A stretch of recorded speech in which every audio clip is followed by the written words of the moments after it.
Hello everyone. கல்கி 2898 ஏடி இந்த பேரை மக்கப் பண்ணுறதுக்கு ரொம்ப கஷ்டமாக இருக்குது. ஸோ கல்கினே வச்சுக்கலாம்.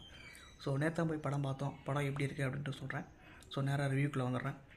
ஸோ ஓப்பன் பண்ண உடனே மகாபாரத போர் நடக்கிற மாதிரி காட்டுறாங்க. ஸோ அந்த போரில் வந்து பார்த்திங்கன்னா அஸ்வத்தாமன் அப்படின்ற ஒருத்தர் நம்ம எல்லாருமே தெரியும். நீங்கள் மகாபாரதம் படித்தவங்களுக்கு தெரியும். ஸோ அந்த ஒரு கேரக்டர் வந்து பார்த்திங்கன்னா நம்மளுடைய பிக் பி அமிதாப் பச்சன் வந்து நடிக்கிறாரு. அமிதாப் பச்சன் சார் வந்து நடிக்கிறாரு. ஸோ அதுவும் ட்ரெய்லர்லேயும் நம்ம காமிச்சிருப்பாங்க. ஸோ அதுலேருந்து கதை நகருது. ஸோ அதுலேருந்து மகாபாரத போர்லேருந்து அடுத்து ஒரு பல வருஷங்கள் கழித்து பூமி வந்து எப்படி இருக்கும் அப்படின்றதையும் காட்டுறாங்க. பூமி வந்து பார்த்திங்கன்னா என்ன சொல்கிறது, மனிதர்கள் வாழவே முடியாத ஒரு செடி கொடி மரம் எதுவுமே இல்லாத, தண்ணி இல்லாத, மழை பெய்யாத ஒரு இடமா தான் காட்டுறாங்க. ஸோ இது எல்லாமே கிடைக்கிற வேறு ஒரு இடம் இருக்குது. ஸோ அந்த இடத்துக்கு போகிறது தான் இப்போ இருக்கிற பூமியில் இருக்கிற மனுஷங்களோட கோலாகவும் இருக்குது. ஸோ அந்த இடத்துக்கு போனால் சம் ஆஃப் த காசு என்ன சொல்கிறது, ஒரு யூனிட்ஸ் மாதிரி தேவை. அந்த யூனிட்ஸ் இவ்வளோ யூனிட்ஸ் இருந்தால் தான் உங்களால் அந்த இடத்துக்கு போக முடியும் அப்படின்றதையும் சொல்கிறாங்க. ஸோ அந்த யூனிட்ஸை சம்பாதிக்கிறது தான் இப்போ இருக்கிற பூமியோட மனுஷங்களோட மைண்ட் செட்டாகவும் இருக்குது, கோலாகவும் இருக்குது. ஸோ அப்படி ஒரு கோலாக வச்சு சுற்றுறது தான் நம்ம ஹீரோ பிரபாஸ். ஸோ அவர் யூனிட் சம்பாதிச்சாரா இல்லையா, அந்த இடத்துக்கு போனாரா இல்லையா அப்படின்றதான் கதை. ஸோ அதுதான் கதை அப்படின்னா அதையும் கதை கிடையாது.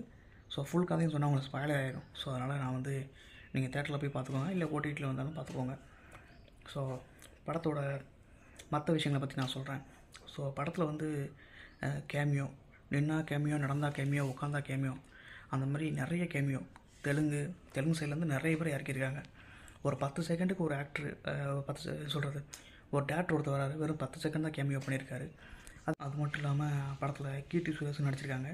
அவங்க என்ன கேரக்டர் நடிச்சிருக்காங்க நீங்களே ஃபைன் பண்ணிக்கோங்க. ஃபஸ்ட்டு எனக்கு தெரில, அப்புறம் தான் ஃபைன் பண்ணேன். ஓகே ரைட், இவங்க கீர்த்தி சுரேஷ் தான் அப்படின்னு. ஸோ அது மட்டும் இல்லாமல் படத்தில் நடித்த பசுபதி சார், சோபனா மேம், மற்ற ஆக்ட்ரஸ், ஜூனியர் ஆர்டிஸ்ட் எல்லாமே சூப்பராக அவங்க பங்கு வந்து கொடுத்துருக்காங்க. முக்கியமாக சொல்லணுன்னா நான் பார்த்து ஆடிப்போன ஒருத்தர் அப்படின்னா அமிதாப் பச்சன் சார் தான். அவருக்கு எனக்கு தெரிஞ்சு 84 வயசு 83 வயசு ஆகுது. ஸோ அவரை வந்து அந்த படத்தில் வந்து அவ்வளோ பவர்ஃபுல்லாக வந்து காமிச்சிருக்காங்க. ஸோ பிரபாஸ் சாரை போட்டு அடின்னு அடிக்கும்போதும் சரி, அதை நம்ம நம்புகிற மாதிரி அந்த விஷுவல்ஸும் சரி, அந்த சிஜி ஒர்க்கும் சரி அப்படி பண்ணியிருக்காங்க. ஸோ அதுக்கே வந்து என்ன சொல்கிறது, அவரை பார்க்கும்போது ரொம்ப பிரமிப்பாக இருக்குது. ஸோ அது மட்டும் இல்லாமல் நம்ம குலநாயகன் சார், கமலஹாசன் சார், ஸோ அவரை பற்றி சொல்லவே வேணாம். வர்றது வந்து கொஞ்சம் சீன் தான், ஆனால் கொஞ்சம் சீன்லேயும் வந்து மறக்கி விட்டு போயிடுறாப்புல. கடைசியாக ஒரு டைலாக் ஒன்று சொல்லுவார் அவரோட ஸ்டைல்லையே. அதை சொல்லும் போது தேட்டரில் அவ்வளோ ஒரு அப்ளாஸ் இருக்குது. ஸோ படத்தோட ஃபஸ்ட் ஹாஃபும் சரி, ஃபஸ்ட் ஹாஃப் சொல்ல முடியாது, படத்தோட ஃபஸ்ட் இன்ட்ரோ அந்த மகாபாரத சீனும் சரி, அப்புறம் அந்த கிளைமேக்ஸ், அந்த ரெண்டுமே வந்து பார்த்திங்கன்னா உங்களுக்கு எனக்கு தெரிஞ்சு ஒரு கூஸ் பம்ப்ஸாக இருக்கும். மோஸ்ட்லி நிறைய பேர் அந்த சீன்ஸ் தான் விரும்புகிறாங்க. ஸோ நடுவில் அந்த லவ் சீன்ஸ், திஷா பட்டானி கூட வர்ற சீன்ஸ்லாம் கொஞ்சம் போராக போகிற மாதிரி தான் இருக்குது, கொஞ்சம் லேகாக போகிற மாதிரி தான் இருக்குது.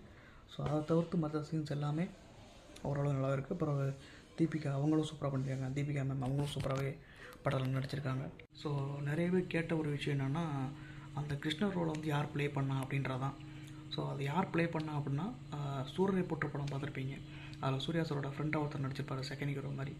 அவர் தான் அந்த கிருஷ்ணர் ரோல் வந்து ப்ளே பண்ணியிருக்காரு. அவர் பேர் கிருஷ்ணகுமார் தான். ஸோ சூப்பராகவே அவர் பெர்ஃபார்ம் பண்ணியிருக்காரு. அவரோட ஃபேஸ் வந்து காமிச்சிருக்க மாட்டாங்க. அது எதுக்காகனா, மேபி பார்ட் 2 எடுத்தாங்கன்னா ஒரு பெரிய ஹீரோ காஸ்ட் பண்ணலாம், அதுக்காக கூட ஃபேஸ் காட்டாமல் இருந்திருக்கலாம் அப்படின்றதுக்கலாம், இல்லை வேறு ஒரு ரீசனாக கூட இருந்திருக்கலாம். பட் கிருஷ்ணகுமார் வர சீன்ஸ் எல்லாமே தேட்டரில் அப்படி ஒரு அப்ளாஸாக இருக்குது. ஸோ சூப்பராகவே பெர்ஃபார்ம் பண்ணியிருக்காரு அவர். ஸோ அந்த சீன் நல்லா வந்ததுக்கு இன்னொரு மெயின் ரீசன் என்னென்னா, சனா சாரோட பேக்ரவுண்ட் பிஜிஎம் தான் வேறு லெவலில் பண்ணியிருக்காப்புல. வட சென்னை மாதிரி ஒரு படமும் பண்ண முடியும், இந்த மாதிரி ஒரு படமும் என்ன பண்ண முடியும் அப்படின்றது. ஸோ நம்ம சைட்லேருந்து ஒருத்தர் இப்படி பண்ணுறாரு அப்படின்னும்போது ரொம்ப பெருமையாகவும் இருக்குது. ஸோ இதான் கல்கி படத்தோட என்னுடைய ரிவ்யூ. ஸோ அடுத்த ஒரு வீடியோவில் பார்க்கலாம். மறக்காமல் நம்ம சேனலை சப்ஸ்கிரைப் பண்ணிடுங்க. So thank you.